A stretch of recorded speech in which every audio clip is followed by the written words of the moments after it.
A nossa cordial saudação a todas as irmãs e irmãos que nos assistem. São muito bem-vindos todos para mais uma reflexão da Palavra de Deus, para mais um momento de louvor e adoração do nosso Deus. Nesse final de semana, nós estamos encerrando o ano da Igreja, o assim chamado ano eclesiástico. E uma vez que no próximo final de semana, final deste mês, já iniciaremos o novo ano da Igreja com o primeiro domingo de Advento, nos preparando para o Natal.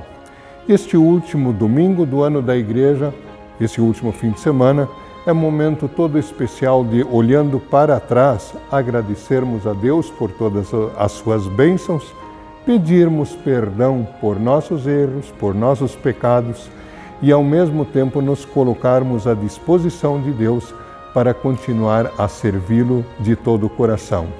Que Deus Espírito Santo abençoe a sua palavra em todos nós.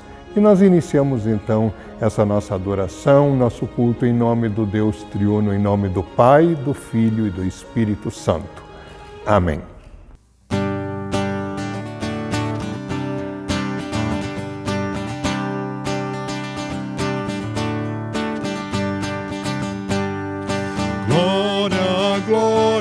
Grande Rei, homens e anjos todos deem. Cristo obedeceu a lei, tudo fez por nosso bem. Triunfante ressurgiu, vencedor ao céu subiu. Lá dos céus reinando está, sobre todos o Senhor. Aos contritos Ele dá salvação por seu amor. Vinde agora e recebei redenção aos pés do Rei. Enches nossos corações com o teu real poder, de pecado e tentações, vem Jesus nos defender, pois nós somos tua grei. Glória, glória a ti, ó Rei.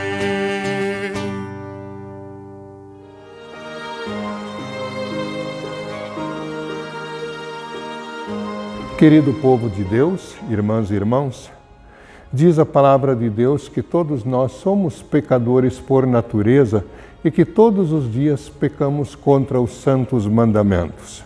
Não tem como duvidar disso. Deus conhece nosso coração melhor do que nós. Não tem como esconder nada diante dele. Por isso convido a todos vocês a abrirmos nossos corações num sincero arrependimento dos pecados diante de Deus e que Ele, em nome de Jesus Cristo, nos perdoe todos os pecados. Façamos, portanto, confissão humilde e sincera dos nossos pecados. Ó Todo-Poderoso e Eterno Deus e Pai de amor, eu, pobre e infeliz pecador, te confesso de todo o coração os meus pecados e as minhas maldades com que provoquei a tua ira, merecendo com justiça ser castigado já nesta vida e na eternidade. Lamento muito essas minhas culpas e arrependo-me sinceramente.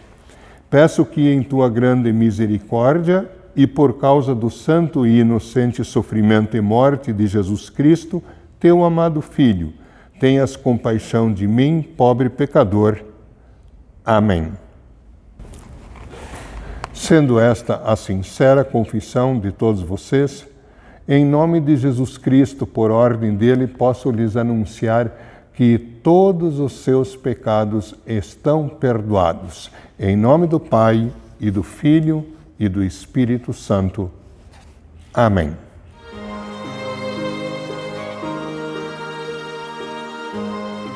Escute, meu povo, dê atenção ao que eu vou dizer.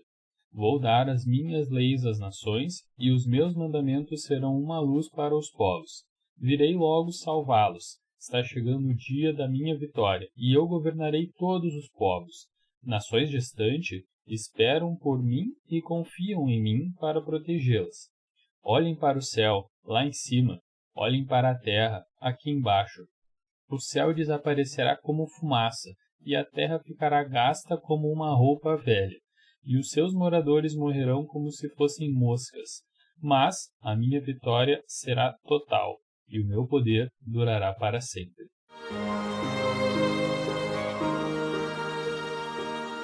Leitura de Judas, versículos 20 a 25. Porém vocês, meus amigos, continuem a progredir na sua fé, que é a fé mais sagrada que existe. Orem guiados pelo Espírito Santo, e continuem vivendo no amor de Deus, esperando que o nosso Senhor Jesus Cristo, na sua misericórdia, dê a vocês a vida eterna. Tenham misericórdia dos que têm dúvidas, salvem outros, tirando-os do fogo, e para com outros mostrem misericórdia com medo, odiando até as roupas deles, manchadas pelos seus desejos pecaminosos. Deus pode evitar que vocês caiam e podem apresentá-los sem defeito e cheios de alegria na sua gloriosa presença. Por meio de Jesus Cristo, o nosso Senhor, louvemos o único Deus, o nosso Salvador, a quem pertencem a glória, a grandeza, o poder e a autoridade, desde todos os tempos, agora e para sempre. Amém.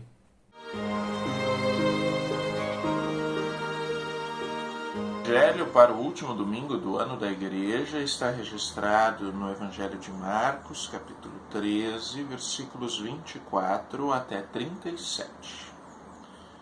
Jesus disse: Depois daqueles dias de sofrimento, o sol ficará escuro e a lua não brilhará mais. As estrelas cairão do céu e os poderes do espaço serão abalados. Então o Filho do Homem aparecerá descendo nas nuvens com grande poder e glória.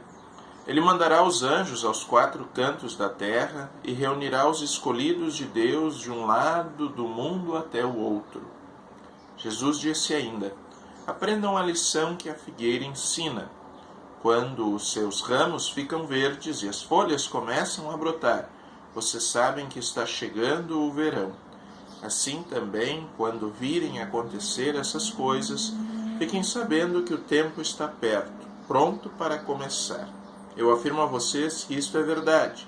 Essas coisas vão acontecer antes de morrerem todos os que agora estão vivos. O céu e a terra desaparecerão, mas as minhas palavras ficarão para sempre. Jesus terminou dizendo: Mas ninguém sabe nem o dia, nem a hora em que tudo isso vai acontecer, nem os anjos do céu, nem o Filho, mas somente o Pai. Vigiem e fiquem alertas, pois vocês não sabem quando chegará a hora. Será como um homem que sai de casa e viaja para longe, mas antes de ir dá ordens e distribui o trabalho entre os empregados e manda o porteiro ficar de vigia. Então vigiem, pois vocês não sabem quando o dono da casa vai voltar, se será à tarde, ou à meia-noite, ou de madrugada, ou de manhã.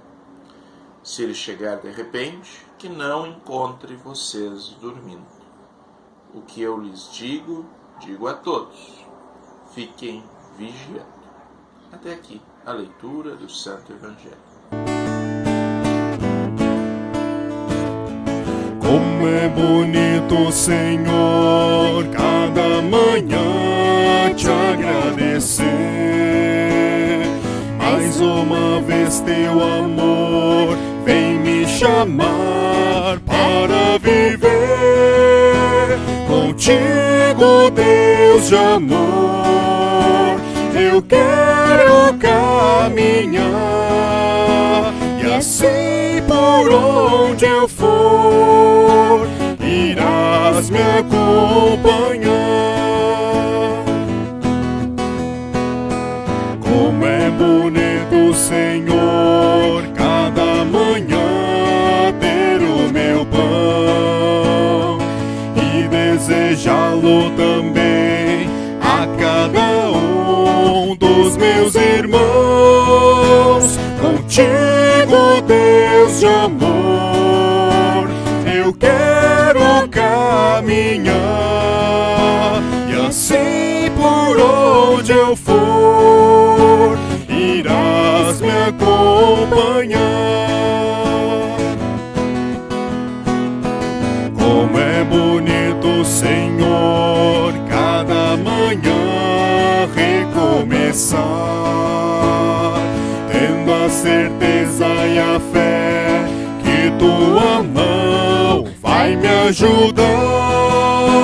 Contigo, Deus de amor, eu quero caminhar, e assim por onde eu for, irás me acompanhar.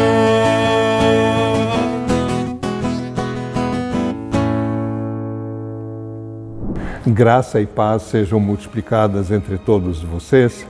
Neste momento, quando nós queremos refletir sobre a Palavra de Deus, registrada sobretudo no Evangelho de hoje, que é Marcos capítulo 13, versículos 24 a 37, sob o tema Cristo vem, portanto, vigiem.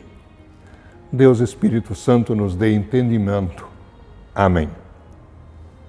Queridas irmãs e irmãos, eu vou afirmar o que parece ser uma verdade absoluta, e mas na prática não é tão fácil assim acreditar.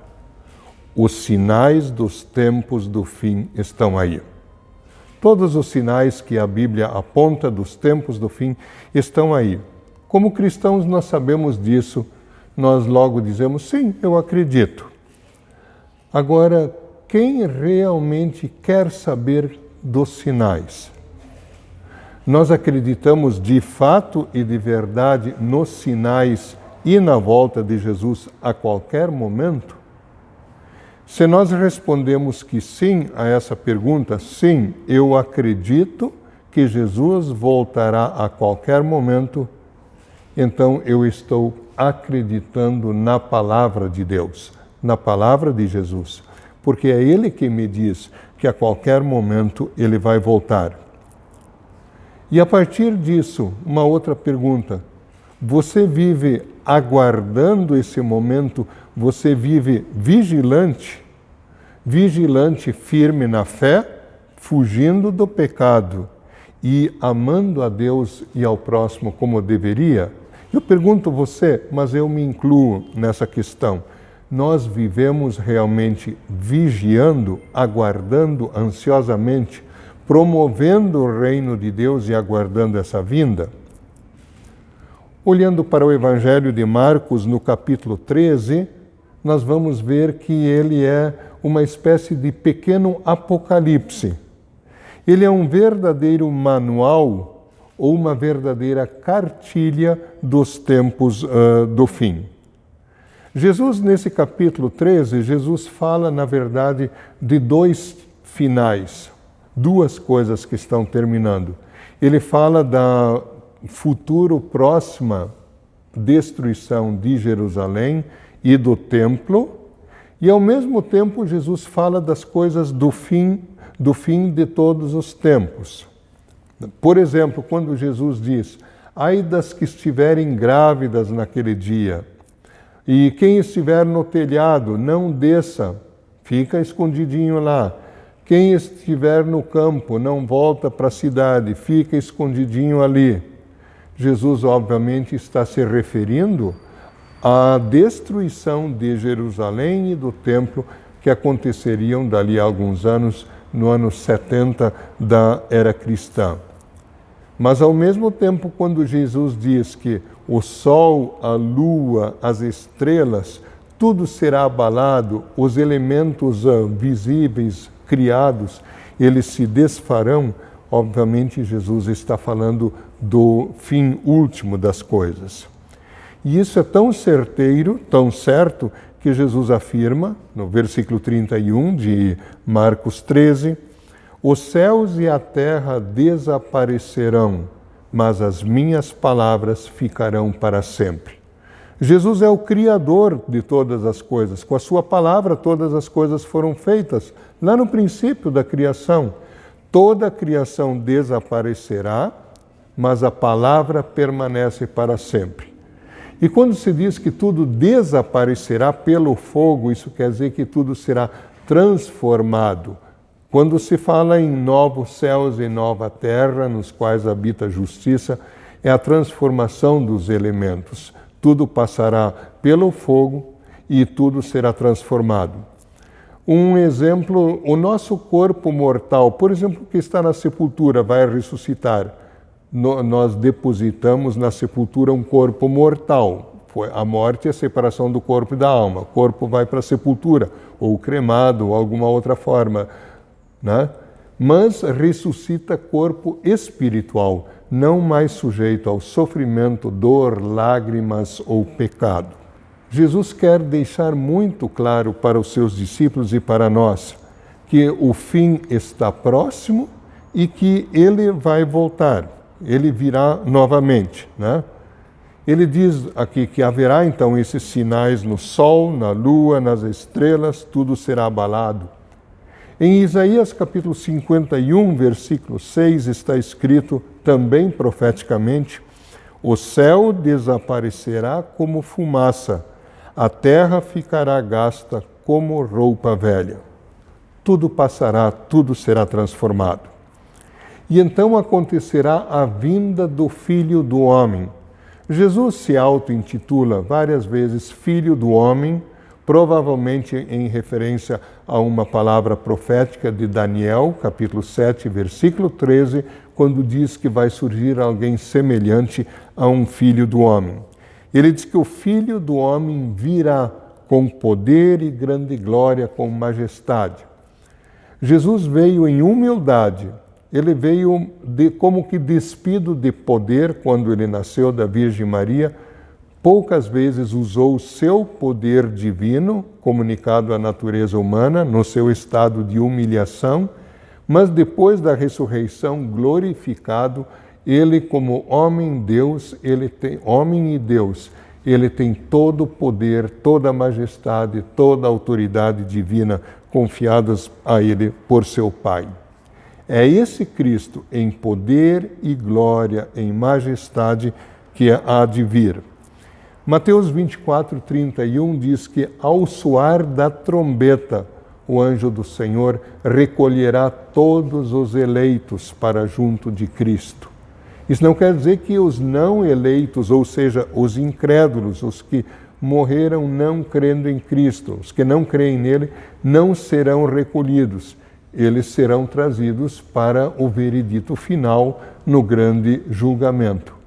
Mas os eleitos, os escolhidos, os crentes em Cristo, estes não sofrerão dano da condenação, mas estarão diante do Senhor em pé, quer dizer, olhando de frente, recebendo a eterna salvação. Em Lucas 21, versículo 28, diz que só os eleitos é que estarão em pé. Em pé no sentido de estarem confiantes pela salvação que vão receber. E estão confiantes por quê? Não porque em vida aqui no mundo mereceram com as suas obras, com boas obras, mereceram o favor de Deus. Não, mas porque creram e aceitaram que Jesus Cristo morreu na cruz por eles, porque o seu sangue foi vertido na cruz para o perdão dos seus pecados. E ao perdão dos pecados que abre a porta dos céus. Portanto, se o Senhor vem, a nós é dito agora, vigiem, estejam preparados observando os sinais. Algumas observações sobre esses sinais. O Evangelho de Marcos aqui diz que olhem para a figueira. Quando ela começa a brotar novamente, quando surgem folhas verdes, vocês dizem uma coisa óbvia, o verão está chegando. Lucas vai nos dizer a figueira, ou qualquer outra árvore. Nós, no nosso contexto, poderíamos atualizar isso assim. Quando os ipês começam a florescer, nós dizemos, acabou o inverno, a primavera está chegando. Quando os sabiás começam a cantar, nós estamos na primavera, eles cantam praticamente durante toda a primavera. Nós sabemos que então depois da primavera vem o verão. Mateus vai nos dar mais sinais apontados por Jesus. Será como nos dias de Noé, quando os homens continuaram a fazer as coisas normais do dia a dia. Deus diz que o mundo ainda tem 120 anos. Ordenou a Noé que construísse uma grande barca para que aqueles que confiassem na palavra de Deus fossem salvos da destruição. Durante esses 120 anos, as pessoas viviam vidas normais, casavam, se davam em casamento, trabalhavam, se alegravam, até o dia em que a porta da arca foi fechada pelo Senhor. Daí não dava mais tempo para nada. Quer dizer que, de repente, chegou o fim. Em Mateus também está relatada a palavra de Cristo dizendo que será como o dono da casa. Se ele soubesse que a que horas vem o ladrão de noite, ele nem ia dormir, ele ia ficar vigilante. Se o ladrão vem à meia-noite, vem de madrugada, bem cedo de manhã, ele ficaria vigiando. Só a comparação, como vocês não sabem a hora da volta do Filho do Homem, então fiquem vigiando. Marcos também dá mais um exemplo. Será como um homem que se ausenta da sua casa para ficar um tempo fora, mas não diz quando ele volta. Ele ordena aos empregados que trabalhem e ao porteiro que vigie. Todas são advertências de Cristo para nós sermos vigilantes, aguardando a sua vinda. A respeito daquele dia ou hora, ninguém sabe. Jesus diz que nem o Filho, nem os anjos do céu, somente o Pai. Ele diz isso no seu estado de humilhação aqui na terra, no momento em que ele não está usando suas qualidades divinas, por exemplo, seu conhecimento divino. É óbvio que agora que ele exerce todo o poder e ele usa todas as qualidades divinas, é óbvio que o Filho, Jesus, sabe agora quando ele virá. Mas como nós não sabemos, nos é dito no imperativo, é uma ordem, vigiem. Em Lucas 21, 36, falando disso também, está dito que vocês devem viver vigiando e orando para poderem ficar em pé, se apresentarem confiantes ou serem apresentados confiantes diante do Filho do Homem. Orem sempre. O próprio Jesus é o maior exemplo de alguém que orava. Se ele, como homem perfeito, precisava orar, por exemplo, ele passou uma vez horas de noite num monte orando. Ele precisava da força do Pai para cumprir toda a sua missão. E no Getsemane, pouco antes de ser preso no jardim do Getsemane, ele orava tão fervorosamente que o seu suor parecia gotas de sangue. Jesus, então, é exemplo também de firmeza, de persistência na oração. Nós devemos viver vigiando e orando, para que não sejamos encontrados dormindo espiritualmente. A forma verbal aqui, dormindo, significa constantemente, não está nem aí para a vinda de Cristo. Qual a forma, então, de a gente estar preparado? De forma negativa, podemos dizer que é combater o pecado, positivamente amar a Deus ao próximo. Eu quero citar aqui Lucas 21, 34 e 35, onde Cristo nos diz: fiquem alertas, não deixem que as festas ou as bebedeiras, os excessos, ou os problemas desta vida façam com que vocês fiquem tão ocupados que aquele dia pegue vocês de surpresa, como se fosse uma armadilha, pois ele cairá sobre todos no mundo inteiro. Lucas 21, 34 a 35.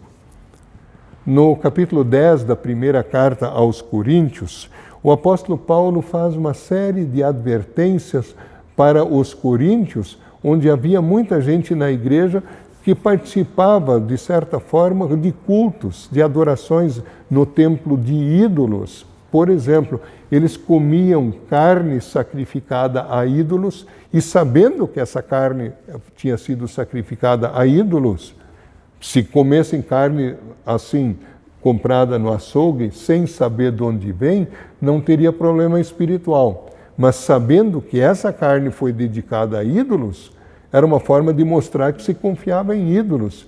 E essas mesmas pessoas queriam ir na Santa Ceia. O apóstolo Paulo, ele escreve, não dá. Observem o que aconteceu com Israel na sua idolatria no deserto. Algumas coisas que ele diz assim, que foram escritas para nossa advertência. Eles adoraram ídolos, a começar pelo bezerro de ouro, que foi feito por Arão a pedido deles quando Moisés estava no monte. Deus não gostou nem um pouco disso, foram castigados. Eles cometeram imoralidade sexual, se uniram a pessoas de outros povos para imoralidade sexual. Puseram à prova a paciência de Cristo, quer dizer, o Cristo pré-encarnado que estava sempre com eles. Por exemplo, de dia numa nuvem, de noite numa coluna de fogo guiando o caminho. Paulo também diz que foi Cristo que abriu o mar vermelho para eles passarem em terra seca. Portanto, Cristo sempre presente e eles, com a sua falta de paciência, eles sempre irritavam a Cristo. Outra coisa, eles se queixavam muito. Por exemplo, sobre o maná. Certa vez disseram, nós temos nojo desse pão vil. E também disseram que nós temos saudades do Egito, lá que era bom. Nós tínhamos carne nas panelas, comíamos alhos e cebolas, temperos gostosos, ignorando que eles eram escravos no Egito e foram libertados da escravidão. Infelizmente, o ser humano é assim, ele esquece muito facilmente o passado. Com todas essas coisas, eles irritaram muito a Deus e milhares foram mortos no deserto. Aí o Paulo diz que tudo isso foi escrito para nosso ensino. Serve como aviso para nós que estamos vivendo no fim dos tempos. 1 aos Coríntios 10, versículo 11. E no versículo 12, portanto, aquele que pensa que está de pé, é melhor ter cuidado para não cair. Sempre somos advertidos assim. E adiante nos versículos 14 a 17, Paulo vai reclamar, vai adverti-los contra o fato de comerem carne sacrificada a ídolos e ao mesmo tempo quererem participar da ceia do Senhor. Especificamente no versículo 21, ele diz: vocês não podem beber do cálice do Senhor e também do cálice dos demônios. E o que é vigiar esperando Cristo de uma forma positiva? O que fazer?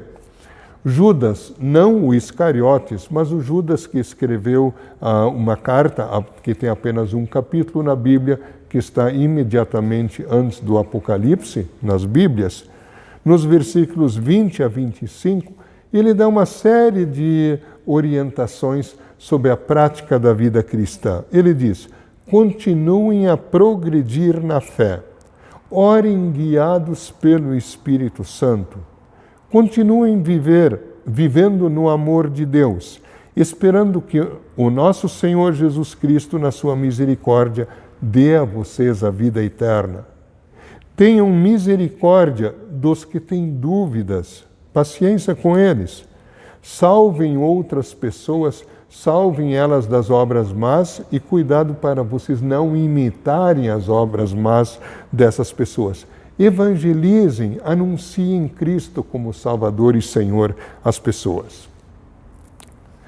Queridas irmãs e irmãos, sem dúvida nós estamos nos tempos do fim. Sinais que a Bíblia aponta: guerras, rumores de guerras, epidemias, a própria pandemia que nós estamos vivendo, sim, é um sinal também. terremotos, secas, fomes, pestes, tudo Jesus chama de dores de parto, porque depois vem algo novo está chegando. O Judas, não o Iscariotes, Judas que nós citamos há pouco, também diz na sua carta, no versículo 24, Deus pode evitar que vocês caiam e pode apresentá-los sem defeito, ou seja, perdoados dos seus pecados. Deus pode apresentá-los sem defeito e cheios de alegria na sua gloriosa presença. Querido povo de Deus, Jesus veio na primeira vez a esta terra como Salvador. Ele não veio para condenar o mundo, mas para que o mundo fosse salvo por ele. E nós ainda estamos nessa época de oportunidade de pregação do Evangelho. Vamos aproveitar bem todas as oportunidades e que o Espírito Santo nos ajude, pois Jesus voltará no dia derradeiro, não sabemos quando, né? Mas ele há de voltar para julgar os vivos e os mortos. Se nós cremos em Cristo como nosso Salvador, o seguimos como Senhor, estaremos em pé diante do Filho do Homem. Que o Espírito Santo conceda essa suprema graça a todos nós. Amém.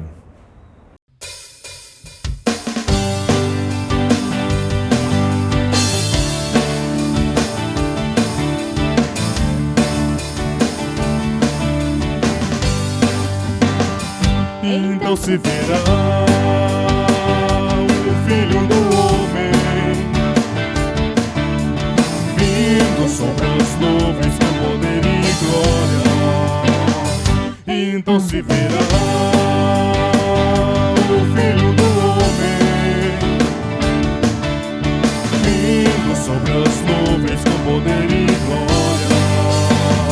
Porque assim como o relâmpago que sai do Oriente se mostra no Ocidente, assim há de ser a vinda do Filho do Homem. Porque assim como o relâmpago que sai do Oriente se mostra no Ocidente, assim há de ser a vinda do Filho do Homem. Então se verá o Filho do Homem vindo sobre as nuvens com poder e glória. Então se verá o Filho do Homem vindo sobre as nuvens com poder e glória. Porque assim como o relâmpago que sai do Oriente se mostra no Ocidente, assim há de ser a vinda do Filho do Homem.